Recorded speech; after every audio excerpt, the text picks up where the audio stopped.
Vasco já voltou aos treinos por uma semana com 2 desafios pela frente. Cadê? A semana do Vasco será mais corrida e com importantes decisões pela frente. O elenco já está focado no trabalho, isso porque amanhã tem disputa na Copa do Brasil contra uma equipe carioca. Com um resultado negativo diante do Flamengo, o técnico Fábio Carille já chega pressionado para esse jogo decisivo contra o Nova Iguaçu.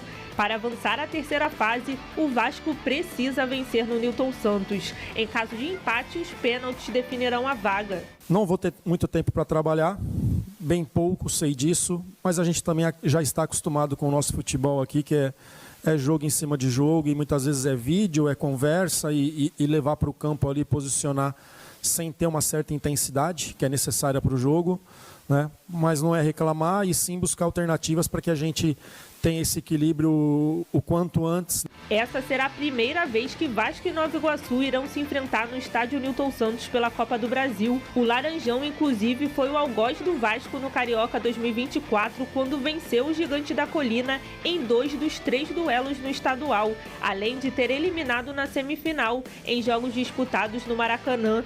Esse ano, ainda sem Carille no comando do time, a equipe empatou com o Nova Iguaçu. O Vasco chega na segunda fase após eliminar o União Rondonópolis por 3-0 na primeira fase. Põe na tela aí o carnaval de vocês. A gente já mostrou o nosso carnaval e agora a gente vai mostrar o carnaval de vocês. Hashtag SBT Esporte Rio. Manda também tua foto lá no Twitter. Ah, Fernanda, eu não gosto do Twitter. Eu também não gosto, tá? O Lloyd, ele entrou com uma disposição ali, fez até um passe de letra. Sim. E o Nuno acabou não entrando, né? Eu queria que você primeiro falasse desses 2 jogadores e por que você acha que o Nuno não entrou. O Garré e o Lloyd primeiro. Olha, Fernanda, o Lloyd, primeiramente, ele foi o que mais jogou, né? Ele jogou cerca de 30 minutos, tá aí nas fotos aí. O Nuno é o do meio, o Garré é o da direita e o Lloyd é o da esquerda.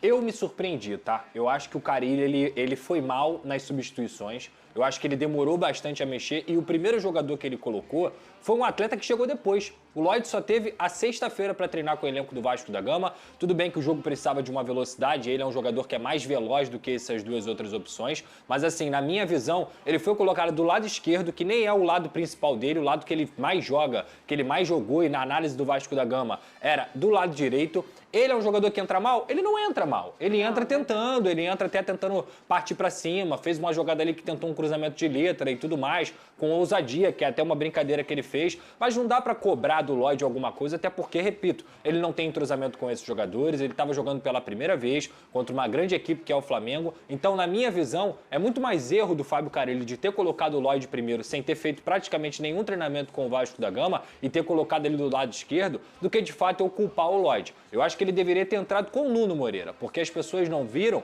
mas o Carille morreu com 4 substituições, ele tinha mais uma para se fazer. E quando você está perdendo de 1-0, com a situação de você ter a vantagem do empate para o seu adversário no segundo jogo, cara, tinha que ter colocado o reforço. O cara chega de Portugal sendo o melhor jogador do mês de janeiro da Liga Portuguesa, tendo uma oportunidade para poder, ele bate bem de fora da área, era o reforço mais badalado e mais caro que o Vasco teve e ele não entrou na partida. E fisicamente bem, que treinava. Exato, então assim, e que treinou com o Vasco durante a semana inteira. Eu não consegui entender o Carille, ele coloca o Garré também, que o Garré me parece muito mais um meia armador pela ponta direita do que um ponta de fato que vai partir para cima, que vai fazer jogada de profundidade. Não dá para avaliar tanto. Eu espero que amanhã contra o Nova Iguaçu, por exemplo, ele utilize os 3 jogadores, não como titulares, mas assim, que os 3 jogadores possam ter minutagem, que os 3 jogadores possam se adaptar. O Carille até fala na coletiva que, por conta do clima, mas foi até o que eu citei aqui ontem. Qual é o sentido dele colocar um jogador que veio da Rússia e não colocar um jogador que veio de Portugal? Porque por clima, a Rússia é muito mais fria do que Portugal. Então, assim, eu realmente achei que o Carille foi muito mal nas substituições no segundo tempo e não aproveitou os reforços que o Vasco teve, correu para inscrever da melhor forma possível. Cara, eu tô reparando aqui nas jogadas, atrás, depois a gente... Peraí, para agora aqui, para. Repara, tem um gandula ali atrás do gol do Vasco, que o bichinho tá dedicado na torcida. Eu não tinha reparado isso. Pode soltar essa imagem? Ele tá aqui atrás do gol. Cadê? Olha aqui. O bichinho, ele lamentou, mas ele tava torcendo com uma dedicação pro Vasco, obviamente. Cadê? Para aqui. É esse aqui, ó. Ele vai lamentar. Pode soltar. Pode soltar. Aqui ele aí, ó. Cadê? Agora, ele fez isso em todas as jogadas, tá? Você tava falando, eu tô reparando, eu falei, gente, mas quem é aquela pessoa que tá Teve um chute do Jair também, né? Que ele ficou louco. Cadê? Ele ficou louco. Cadê? Ó, repara nele lá, repara lá. Lá vai ele, ó. Esse foi o mesmo Agora, esse foi o mesmo que a gente Tem o chute do Jair anterior. Tem um chute do Jair que ele ficou... Um beijo pra esse Gandula aí, lembrando que isso é Vasco-Flamengo, como é Vasco-Flamengo, o Gandula, ele era do Vasco, né? Exato. Muito bem, tá aí o vascaíno. Lá, o outro gol. Ali ele já tava tenso, que já não era o gol que ele queria, né, gente? Que ele já tava no gol de cá. Olha aqui, falando ainda do Vasco, o Vasco fechou a primeira janela de transferências com 8 reforços anunciados e com um gasto muito menor do que o esperado. O clube investiu cerca de 7,5 milhões de euros, sendo a janela mais barata desde a chegada da SAF no Cruz Maltino. Foram boas as contratações, ô Pedrosa. Se a gente for olhar, eu acho que esse é o primeiro alvo aí do que a gente está falando. Sim. Mais reforços com menos dinheiro investido, Sim. né? Mas, vamos dizer, mais bem pensado? E eu acho que atacaram com o dinheiro que tinha, que não era muito, o setor que precisava, que era o setor ofensivo. Porque eu acho que ele consegue 2 contratações interessantes, mas principalmente a do Tietê, sem custo. O Tietê sai do Botafogo sem custo. O Vasco não pagou para ter o Tietê. E ele veio com um salário assim bem dentro da realidade do Vasco, um jogador qualificado, campeão. Além disso, o Vasco também conseguiu pegar o Lemos, né? Que ainda não conseguiu jogar com sequência, mas é um jogador que eu acho que na temporada vai ajudar bastante. O Lucas Freitas tem sido uma grata surpresa. Nossa, que garoto bom. O zagueiro pelo lado esquerdo. E no setor ofensivo, foi aí que o Vasco gastou dinheiro. No Garré, no Lloyd e no Nuno Moreira, que eram jogadores que o Vasco não tinha desde o ano passado, principalmente com as lesões do Adson e do David. E tem um jogador que eu citei agora, o Adson, é um cara que eu tenho certeza que quando ele voltar a performar, voltar a ser o jogador que ele foi em 2024... Quanto tempo que ele tá parado? Já tem uns 4 meses, Fernanda, que ele teve um problema na tíbia, né? E ele tinha uma opção de operar ou não, mas ele preferiu operar para poder resolver logo isso.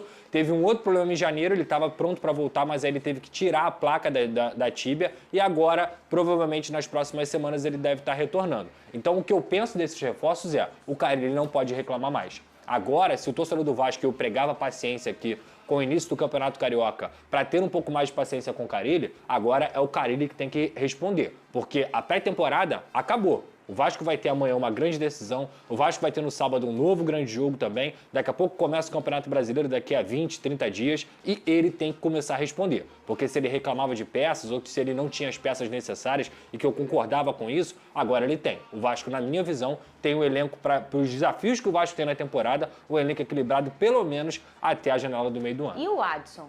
O Adson volta agora nesse mês também.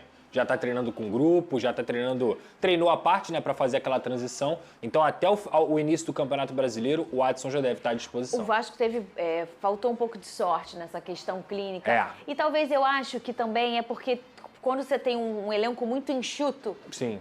Naturalmente, você vai... É do futebol, você vai perder peça de janeiro a dezembro, Sim. Clinicamente falando. Perdeu o David também, né? E aí o Vasco perde peças que são fundamentais. Mas se a gente pensar, o elenco é tão enxuto que todas são fundamentais. Sim. Qualquer peça ali que ele fosse perder, Titular. ele ia sentir muito. É verdade. E foi o caso que o Vasco sentiu. Perdeu o Jair, perdeu o Paulinho no início da temporada ainda no Carioca. Perdeu o Adson ali e eu acho que o Adson ainda foi um volante... que eu digo da temporada para guiar o Vasco no sentido. O Sem ele, mesmo. O Vasco foi uma coisa e quando com ele é uma coisa e quando ele saiu por questões clínicas, Sim. o Vasco realmente sentiu muito, né, Pedro? E ele ajudava até os jogadores que muita gente está criticando hoje, no caso do Payet. Quando o Adson jogava com o Payet, você tinha um Payet que tinha muito mais opção de movimentar, muito mais opção dentro do time do Vasco do que sem o Adson. Porque o Adson ele joga na direita, mas ele preenche o campo inteiro. Então eu estou muito animado para essa volta do Adson, porque eu acho que ele é um jogador que vai ser muito importante para o Vasco na temporada. E olha aí, meu fogão, não vou ler esse início que está escrito ali. Isso. Aliás, eu estou reparando, enquanto eu falo, que só um que não tá, né? De folga? Não, que não tá nessa parte do... Aí eu Só um. Eu tô falando os times fizeram, porque, né, eu fiquei Mas, teoricamente, é algo positivo para uma equipe que não teve técnico na pré-temporada, né? Que foi o Botafogo. Então vai ficar um mês aí tendo uma intertemporada praticamente. Daqui a pouco a gente vai mostrar, porque o Botafogo também ganhou folga e já se reapresentou com um novo treinador. Ô, Pedrosa, ainda falando do Flamengo, essa preparação para encontrar o Vasco. Sim. Na sua concepção, assim, na verdade, no seu sentimento, você acha que ainda dá pro Vasco passar para essa Acho muito difícil, final? Fernanda. Sério, Pedrosa? Acho muito difícil, porque principalmente o Vasco na quarta-feira tem um jogo importantíssimo contra o Nova Iguaçu. Verdade. Famoso um jogo amanhã. decisivo e eu considero, na minha humilde visão, mais importante até do que o Campeonato Carioca. O Campeonato Carioca é uma competição que não tem premiação. O Vasco da Gama não vai ganhar nenhum centavo com o Campeonato Carioca. Lógico que passar do Flamengo seria um baita de um presente para a torcida vascaína, que estava precisando lavar um pouco essa alma, mas a Copa do Brasil para o Vasco ela é mais importante do que o Campeonato Carioca, por questão financeira, por questão até de ser uma competição que tem mais prestígio. Então, o jogo contra o Nova Iguaçu na quarta-feira, já que se perdeu o jogo de sábado, ele acaba sendo mais importante do que o próximo jogo contra o Flamengo.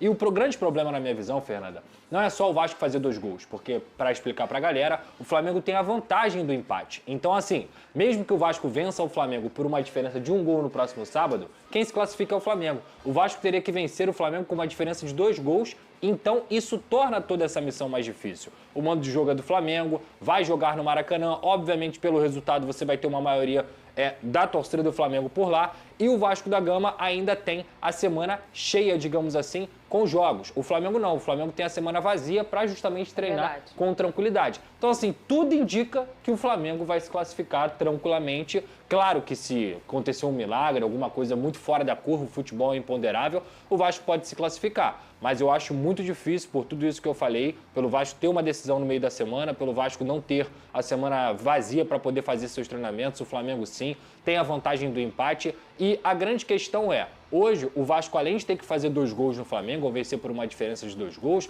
é você não conseguir tomar gol. É muito difícil que o Flamengo não faça gol no Vasco no próximo sábado. Então, assim, teria que ser um jogo de uma superação imensa para que o Flamengo perdesse essa classificação para a final. Vamos fazer o seguinte, a gente ontem passou a limpo, a semana tá meio confusa, né? Hoje ainda é terça-feira, eu tô parecendo que é quinta. A gente bota a hashtag aqui, você pode mandar sua foto pra mostrar o que vocês estão fazendo nesse carnaval, hashtag SBT Esporte. A gente vai mostrar daqui a pouco no telão. Ó, a gente tá nesse clima de carnaval, e eu queria, a gente fez uma análise muito bem feita ontem desse Vasco Flamengo, mas eu queria que você fosse até o telão ali, claro, Pedrosa, agora. Pra gente olhar e relembrar. E você falar muito sobre 2 jogadas positivas, vamos dizer assim, a jogada, o destaque do carnaval, o confete no Vasco Flamengo, Vamos né? nessa. Pelo lado do Flamengo e pelo lado do Vasco. Obviamente que o lado do Flamengo vai ser o gol do Bruno Henrique, né? Eu queria que você analisasse aí friamente essa jogada. Eu falei ontem que muita gente falou, um gol sem querer. Não existe, Não gente. foi, Esse não gol foi. Não tem Se a como gente sem for querer, perceber, uma das grandes mudanças que o Felipe Luiz fez no segundo tempo foi justamente essa troca do Plata com o Luiz Araújo. O Luiz Araújo ele começa o jogo na esquerda e o Plata começa o jogo na direita. No segundo tempo, já desde o início, o Plata está na esquerda. Por quê? Na minha visão, o Plata é um jogador que ele recebe a bola de costas com muita mais tranquilidade e facilidade do que o próprio Luiz Araújo. O Plata tem essa facilidade até por ter um corpo maior também. Então, naquela jogada do gol do Bruno Henrique, a gente pode voltar do início para a gente poder ver melhor. Quem avança com a bola aqui é o zagueiro do Flamengo, que é uma coisa que o Felipe Luiz pede bastante. E quem está entre linhas é justamente o Plata. Quem erra nessa jogada, no caso do Vasco, é o Hugo Moura, que vai marcar o Léo Pereira. E o Hugo Moura tinha que estar marcando o Plata, para você não poder não dar espaço entre linhas. Então, quando o Plata recebe essa bola, voltando um pouquinho aí esses melhores momentos, quando o Plata recebe essa bola, ele tá sem marcação. E o Bruno Henrique, que é um cara muito inteligente também, ele recebe sem marcação. Congelar, é boa. Pode voltar um pouquinho, mais. Pode voltar, volta. Aí, avança. Aí. O Hugo era para estar aqui. E quem tinha que estar dando a cobertura do Jair em cima do Bruno Henrique com o Lucas Freitas para que ele não ficasse no mano a mano era justamente o Jair. Mas não, quando o Hugo pula a casinha aqui para poder vir marcar o Léo Pereira, o Plata tá sozinho entre linhas. Olha como ele olha. A cabeça do Plata tá virada já, vendo o Bruno Henrique e o Bruno Henrique pedindo. Agora pode soltar que a gente vai ver a movimentação natural. Pediu, conseguiu receber e bateu, e aí, obviamente... E aí a qualidade do muito mais a qualidade, também, é muito né, mais a Pedro? qualidade. Eu Nesse não consigo encarar, Fernanda, como sorte, entendeu? Eu acho que é muito mais o mérito dos jogadores que se conhecem, obviamente a qualidade individual do Bruno Henrique, que conseguiu virar e bater essa bola aí no ângulo do Léo Jardim. E a outra jogada... É do Ryan, né, ô Pedrosa, do Vasco. Exato, Fernanda. Eu acho que assim, apesar do Vasco ter perdido, essa jogada é uma jogada que o Vasco não pôde ter a oportunidade de fazer em todo o Campeonato Carioca, porque o Vasco não tinha pontas. O Vasco não tinha jogadores de velocidade. O Ryan chega no final do Campeonato Carioca e ele já consegue encarar essa vaga de titular, porque o Vasco não tinha ninguém da posição. Então, se a gente voltar do início, essa jogada, é exatamente aí, pode parar ali, pode voltar. Pode voltar um pouquinho mais. Pode voltar, isso, aí. Essa bola é uma bola longa, que o próprio Ryan raspa e deixa no pé do Felipe Coutinho. Olha como ele é diferenciado. Olha a qualidade do Felipe Coutinho, que mesmo não estando no seu melhor momento, mesmo não sendo aquele Felipe Coutinho que a gente sempre esperou, 1, 2, 3, 4, 5 jogadores em volta do Felipe Coutinho. Ele carrega a bola, pode soltar, e dá a bola no Ryan, atrás do Léo Pereira. Então, quando ele consegue receber essa bola, todos os jogadores estão perdidos no lance porque o Felipe Coutinho consegue essa assistência. E aí é muito mais mérito também do Léo Ortiz, que consegue tirar em cima da linha, do que um demérito do Ryan. Ele bate... Você acha que ele tinha outra opção, o Ryan? Não tinha, não tem como, Fernanda. Eu também acho que não. Não tem como. A velocidade da jogada, a gente tá vendo no devagarzinho, né? Exato. Aquela coisa pouquinha. Mas ele realmente, a bola sobra, né? Exato. E ele tem que finalizar tudo muito rápido. Porque ele é um jogador de progressão, de velocidade. Ele bate com a direita, o Rossi defende. Ok. Quando a bola volta para ele, o Rossi está perdido. Perfeito. O Rossi tá perdido no lance. E o Gerson tá tentando sair aqui para poder marcar o Ryan. Ele bateu, inclusive, colocado. Se ele tivesse perdido o gol, se ele tivesse chutado para fora, se ele tivesse em algum momento finalizado errado, a gente poderia até falar, pode até abrir um pouco mais para a gente ver se tinha algum companheiro em melhor posição. Pode abrir. E não.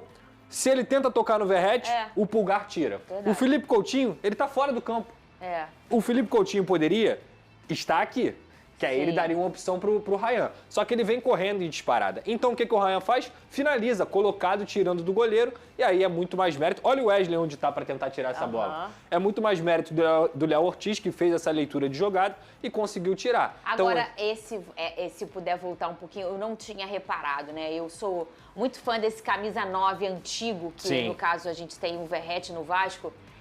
Olha a hora que ele descola dos seus dois marcadores e ele já tá mostrando pro menino, me dá. Pode voltar um pouquinho mais? Exatamente. É porque ele vem Aqui, já né, apontando. que ele pede, né? Ele já vem pedindo, e aí quando ele vem igual um tanque correndo, ele dá uma paradinha e ele deixa os dois marcadores e ele descola da marcação. Pode soltar. Exato. Repara no Verratti, 99. Ele já descolou. Agora ele já volta. Queria dar uma opção. Exatamente. Ele já retorna. E mas ele fica bravo, como um bom camisa 9, tem né? que reclamar, não tem jeito, mas assim, o Ryan, coitado, não tem como você tá vendo que o goleiro tá vendido. Ele fez o certo. Foi um azar, E foi cara. o gol do Léo Ortiz, né, gente? Foi Porque de fato. é o que, ô Big Boys? O que tem, hein? A mancada do jogo, Pedro. A mancada do jogo? Tem a mancada Já até imagino do jogo. qual Cadê? seja. O que é? Esse aí é fácil de analisar. O chute do Luiz Araújo. Exato. Pode voltar. Bateu lá na Vila do Chaves. Já viu quando acontece E, cara, isso? é incrível, né? Porque o Luiz Araújo é um jogador que vem fazendo uma temporada sensacional. Calma Um aí. erro do João Vitor, ele rouba a bola do Plata e depois perde a bola. E o Luiz Araújo sozinho, praticamente na marca do pênalti.